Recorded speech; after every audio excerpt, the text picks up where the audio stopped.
Romain Daumont, welcome to the Human Capital Innovations Podcast. Thank you for having me, John. It is a pleasure to be with you. You're joining us from Paris, France. I'm south of Salt Lake City in Utah. Today, we're going to be exploring the importance of human connection and presence in today's tech-centered world.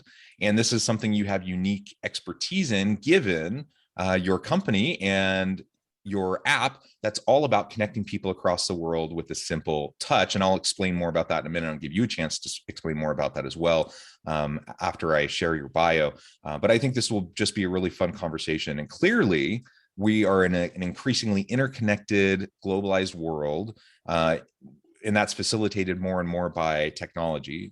Just like we're able to connect across the ocean via Zoom to have this really nice conversation and then disseminated across the world for people all over to listen to. There are other technologies and methods for people to connect, and we just need to figure out how to do that in a more human way that will allow us to have our social needs met. We are, in fact, social animals. Human beings need to be connected with other people. Even if you're introverted, even if you kind of like being alone, you still need human connection, just maybe not quite as much as some people. And so we just need to figure out how to do that in a day and age where it seems like we're getting more and more disconnected, despite having the opportunity to connect more than ever. So that's going to be the conversation for today. As we get started, I wanted to share Romain's bio with everybody. Romain Daumont is founder of Hello, the first app that connects people across the world with a simple touch. A native of France with an entrepreneurial spirit, he worked for 16 years in the consulting industry and co-founded his first company in Japan when he turned 30 in 2005. As managing partner for multiple companies, Romain has been instrumental in the success of each of those firms. After selling his company in 2011 and helping the new owners merge in a subsequent acquisition in 2015, Romain moved on to challenge himself in the digital arena and worked for 2 years as managing director of, how do you say that? Memomi, a leading firm in IoT and augmented reality based in Palo Alto. At the end of 2019, Romain started Hello as a side project while working throughout 2020 at, how do you say that? OCUS? Ocus, a startup specializing in creating authentic visual content at scale. Willing to ensure the success of Hello, Romain has been focusing solely on his new venture since 2021. He graduated from the HCI School of Management and holds a bachelor's degree in art history from the Sorbonne. He is a father of 2 boys and an active business angel with multiple investments, mainly impact-driven and women-led ventures. What a tremendous background. It is truly a pleasure to be with you. Anything else you would like to share with listeners by way of your background, personal context, kind of personal history before we dive on in further? Well, thank you for this bio. Well, my wife is British Indian, so I have definitely in my life, a very broad view of the world. Actually, my grandmother was half American, so I really have, I think I can call myself a citizen of the world. Yeah, that's fantastic. Why don't we start by you telling us a little bit more about your current venture? Tell us about the app. Tell us about why you decided to start the company. And then we can, after kind of zooming in on that, we can zoom back out and talk a little bit more generally about how we can find more human connection amidst all of the tremendous technologies of our day. Sure. Thanks, John. So it all started with a very sad event that happened in my life, in the life of my wife and I in 2014. We were fortunate to have a baby boy in 2010, our first child, and we wanted another one. In 2014, we discovered that my wife and I had a genetic incompatibility, like we had the same gene at the very same place that for different reasons had a mutation. So we had one chance out of 4 to have some genetic disease. And well, our second boy wasn't lucky and got it. So we knew that we were facing at the 5th months of pregnancy a very grim future for this little boy. Anyway, we wanted to give him a chance, and he was born, and we loved him very much. So Raphael lived for 2 days, and he still lives in our heart, and he's here with us. But through this moment of grief and pain, I've learned 2 things. First, that in our society, we often have people that tell you, let it go, express yourself. It's good to to tell what you have on your heart. I was scared. Let me tell you, I was scared of me not being able to express myself, not finding the right words, and likewise, I could feel that people around us would not, find the words easily to express themselves. And at the same time, the beauty of it is that it was all right. It was okay to be silent. And I found that silence was actually not something bad, but something really positive. And yet silence is not something that in our world today we see as necessarily benevolent. It's more like, we're silent because we're feeling discomfort. And actually, no, silence can be something extremely positive that we should embrace. And for me, that was a real revelation. That's the first thing. And I would say one thing is, it's not just silence with presence. So knowing that people are right here for you with their presence, but not saying a single word. And the second thing I've learned as well is, I grew up in a quite Christian upbringing, and I discovered throughout this moment that some groups of people were eager to give us some support, and they were not religious. They were just here to say, well, we could gather for you and give some positive energy, to heal your child. And I was like, so what do you want from me? And they were, no, just your permission. Okay, well, yeah, sure. I love some good vibes and positive energy.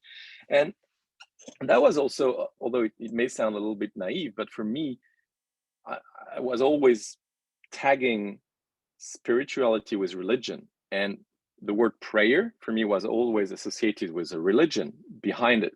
And I figured out, actually, no, you could be praying, so to speak, or having this moment given to you without actually connecting it to any religion. So yeah, why would atheists have not the right to actually give positive vibes, right?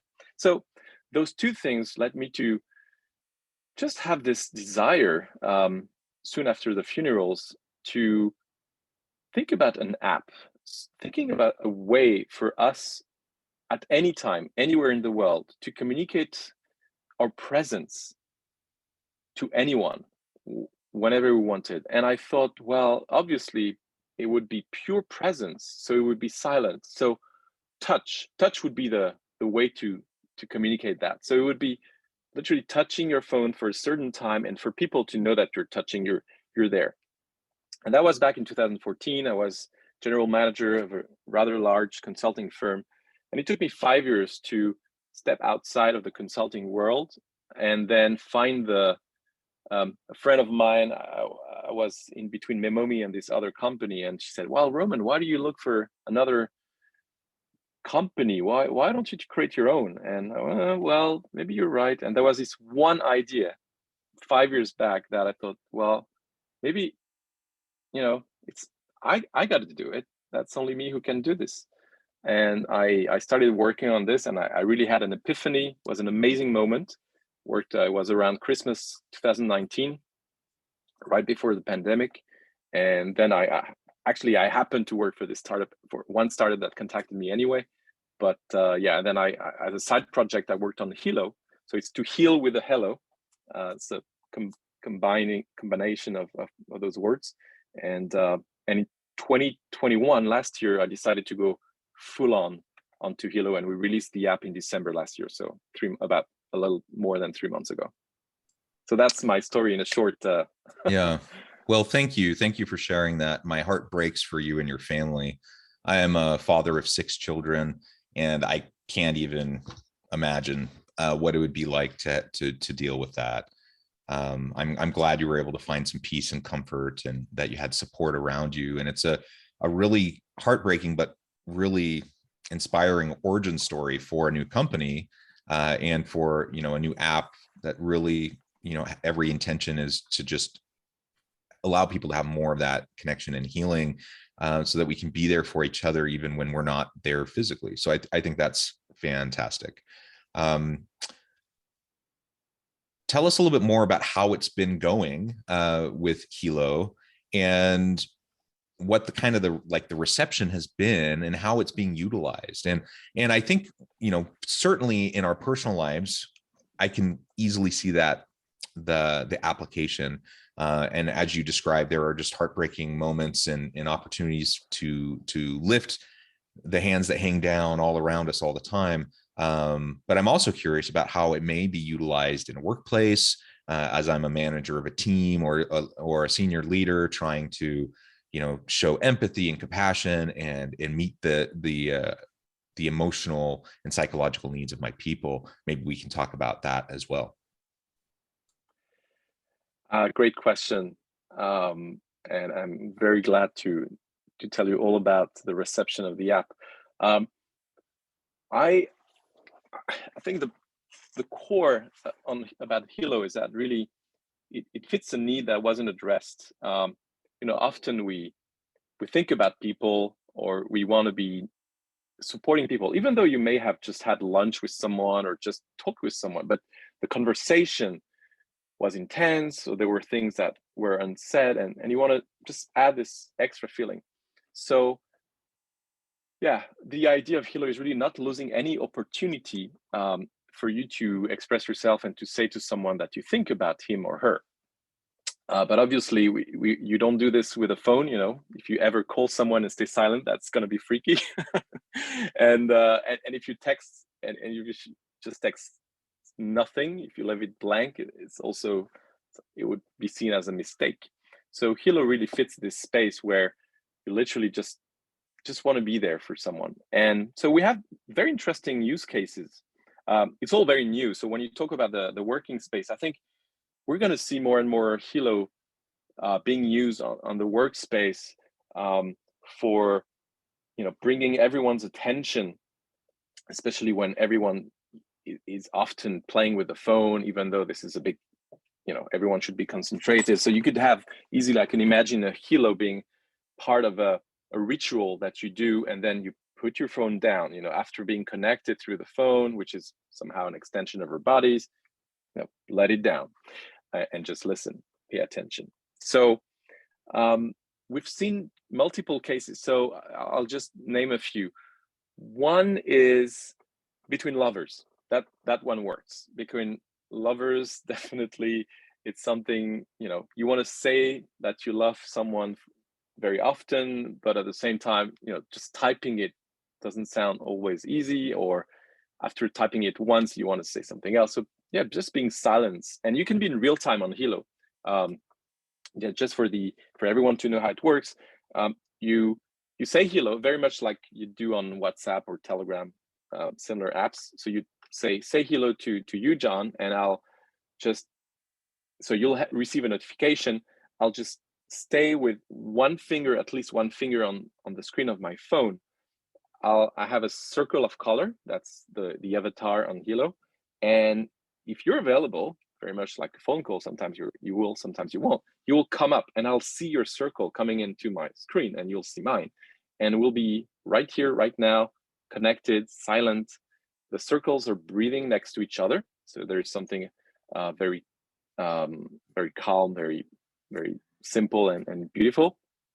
And at the end of 30 seconds, because you have to stay 30 seconds in a row, that's the core principle of Hilo. Super intentional. It's not just a little like that you just press in no time.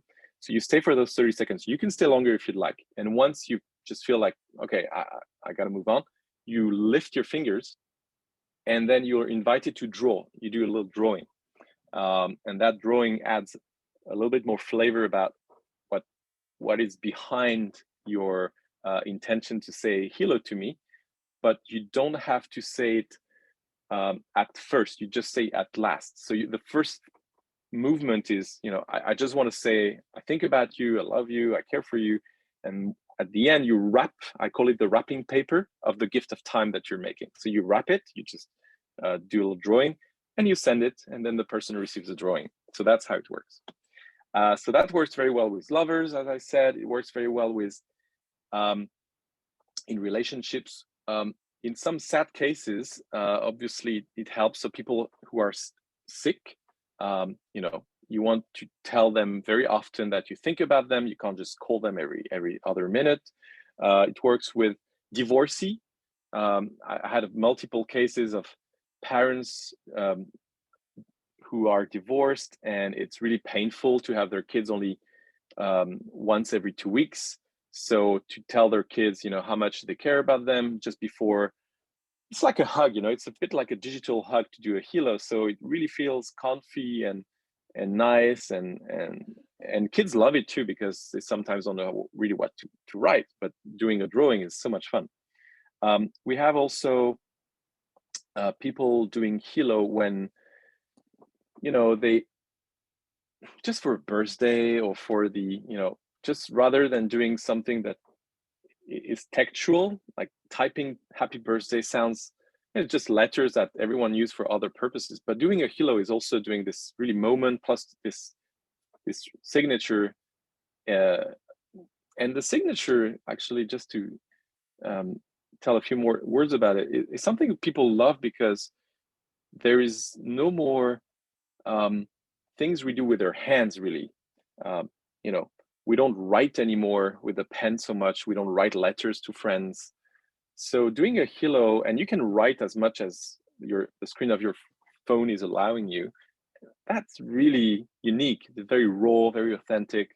So yeah, so people love doing this. Although you have the feature already on your phones, very few people would do that. But because Hilo is integrating this in the process, people just love it. So yeah, just give you a couple of examples, but I think we're just seeing the beginning of it, and I'll talk more about the future of Hilo a bit later. Yeah, well, I think that's fantastic. And as I think about these applications in the workplace, we know that one of the biggest drivers of employee engagement, satisfaction, and connection with their employer and their loyalty, commitment to the work that they do is through the workplace relationships that they have. And when we're physically together in a physical workplace, it's easy to swing by someone's office or their desk and to say hi, and you have those organic opportunities to connect, and you can have a meal with them. All those opportunities are there. But as we all well know, over the course of the last couple of years during the pandemic, so many people that used to be together in person have gone virtual. More and more organizations and teams have gone distributed, so that we have people from all across the world. And even now that organizations are trying to pull more people back to a physical office space, in many cases that's a hybrid arrangement, so you're still virtual some of the time, and in other cases, companies really have learned to embrace more contingent workforce or a more distributed workforce, and it's simply not possible due to geographic constraints for people to be all together. And so finding real authentic ways for people to connect, even when they have to work in a virtual workplace, so that they can feel some of those Together. types of that togetherness, that presence, and the importance that they have for each other, the caring that they have for each other. Being able to embed that within our team, I think, is going to be very, very important. And certainly, when tragedy happens in life, if something were to happen to me, it would be really nice for members of my team to reach out and to express themselves this way. I have a member of my team. It was about a year and a half ago now, but he was in a very, very bad car accident, very bad, lucky to survive it, and was in the hospital for months following the accident. Something like this would be amazing for that. Like people tried to visit the hospital, tried to drop messages when we could. But it does, there's only so much you can get out of text or emails or even a phone call or a video chat. and you can't do those all the time. And like you said, sometimes when tragedy strikes, you don't need to say anything. You need the person to know that you're there for them, right? And that's exactly what you're describing through this app. So I really do see that this could be a tremendous benefit to teams, especially virtual teams or hybrid teams, distributed teams, to allow us to just have a better sense of connection, that we can recognize that social need we all have, that we can have that human connection and leverage the technology to bring us closer together rather than allowing the technology to split us further apart. I couldn't agree more, John. Actually, there was this beautiful book in 2020 from the general, how do you call him? It's the first doctor of the United States, first surgeon, general surgeon, actually, I think you call him. The Surgeon General, Vivek, yeah. Surgeon General, thank you. He's called Dr. Vivek Murthy, and is quite well known, I think, in the States. And he wrote a book called Together. And this book is was really interesting for me to read, because this doctor, with all his know-how about how to treat cancer, how to treat tons of different diseases, he actually realized one thing is social connection is the core. And this is like water, food, air. This is like a vital supply. If we don't have social connection, we die. There is no way we can survive without it. And the more you build them, the more you foster them, the better, the healthier you are. And you can imagine that drugs, violence, everything is stemming from a lack of social connection. So as long as you have, we very often you say a family, family around, but it's just more than a family, friends. It could be your neighborhood, etc. And I think we realize that we got to make sure that we keep on, as you said with your colleague that had a car accident, we keep on keeping the social connection, social bind. And it's obviously not so much by scrolling mindlessly on some social media that we're doing this. It's being really present for people is very different. And there is only so much time we can talk with people. I mean, I myself, and I'd love to call a bit more my grandma, but sometimes you feel it's gonna keep me for 30 minutes, and if I don't stay 30 minutes, then I'm gonna be in trouble. So I just don't do it, which is sad. So, but at the same time, I'm losing an opportunity when I think about her not to do anything about it. So I think Hilo is really this tool that you can use anytime for many purpose on the work field and for one-on-one, giving one-on-one presence, small group. And yeah, I'll tell you more about the public gathering also part, which is this big new feature coming up for Hilo in 2022. But that's what I wanted to share. That's fantastic. That's wonderful. Yeah. So why don't we go there? Tell us about what's kind of coming up with Hilo. Tell us about this new feature as we get closer to our close, and then we'll start to wrap up. Okay. Well, I guess, John, you are sometimes giving money for not-for-profit, are you? We all are to a certain extent.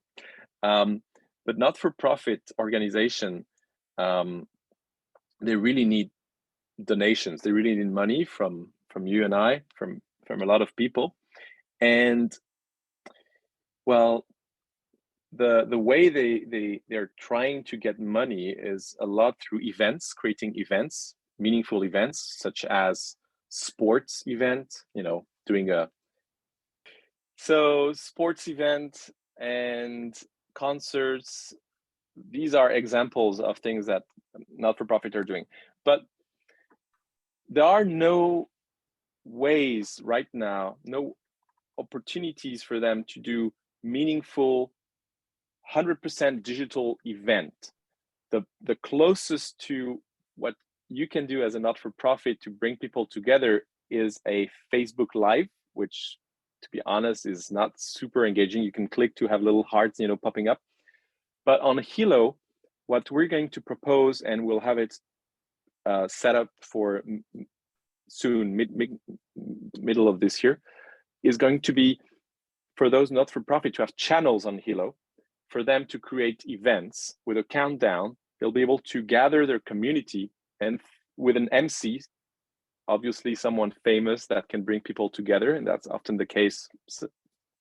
Fame is something celebrities are happy to give for not-for-profit, and you will be able, as a user, to live some amazing moment of silence for a cause that you feel strong about, hosted by an MC that you probably have some, respect for, and you'll have the ability as a not-for-profit to propose at the end of the Hilo moment to have a little micro donation for your cause. And because on Hilo you have this drawing part, so you'll have tons of great, beautiful content, proofs of love, I call them, for your not-for-profits that you can then repost. You can put, on big screens at the entrance of your building, etc., etc. You can even do a book every year with the most beautiful Hilo you'll have received. So I am extremely excited about this, and I'm already talking with some NGOs, not-for-profit organizations, and they truly just love it because it's super easy to set up. It's almost free of charge. I mean, I'm gonna have a SaaS model where they'll pay just a small fee every month, but it's gonna be really something engaging, emotionally super strong, and I can't wait to have not-for-profits creating their channels on Hilo. That's wonderful. Romain, it has just been a pleasure. This is really fascinating to me. I look forward to exploring the app myself and testing it out. And I just think this is wonderful, especially for, certainly for individuals, as we've been talking about, but in the workplace, especially for distributed teams, those that are virtual or hybrid. I think this can really be a good tool to help us feel more connected, closer to each other, so we can develop those important, meaningful relationships of trust with each other and feel like we have each other's back. That's really important for a dynamic team to be able to move positively into the future and to produce, great results for the organization and for the consumer. So I think this is all wonderful. Before we wrap up for today, I just wanted to give you a chance to share with listeners how they can connect with you, find out more about your work, and then give us the final word on the topic for today. Thank you, John. So you can, any listener who wants to know more and connect with me, you can connect through LinkedIn, or you can just send me an email at Romain, Romain, at Hilo, HEALLO.app. I am thrilled to have been invited today, John. It's been a real pleasure. You can check our website if you want to know more, Hilo.app. And you can find us on Google Play and the App Store. We're not selling your data. We're privacy, super compliant. We have a small business model where if you love Hilo, you can subscribe. We have a between $1 and $2 per month subscription if you love us. So we're into the volume game. We're not here to milk anyone. But yeah, we think that we have a strong value proposal, and we'd love to have all of you trying it and give us your feedback, give a note on the stores. That'd be great. But most importantly, use it and share the love, spread the love. Wonderful. Thank you, Romain. It has been a pleasure. I encourage listeners to reach out, get connected, find out more about what Romain and his team can do for you. Check out the app. And as always, I hope everyone can stay healthy and safe, that you can find meaning and purpose at work each and every day. And I hope you all have a great week.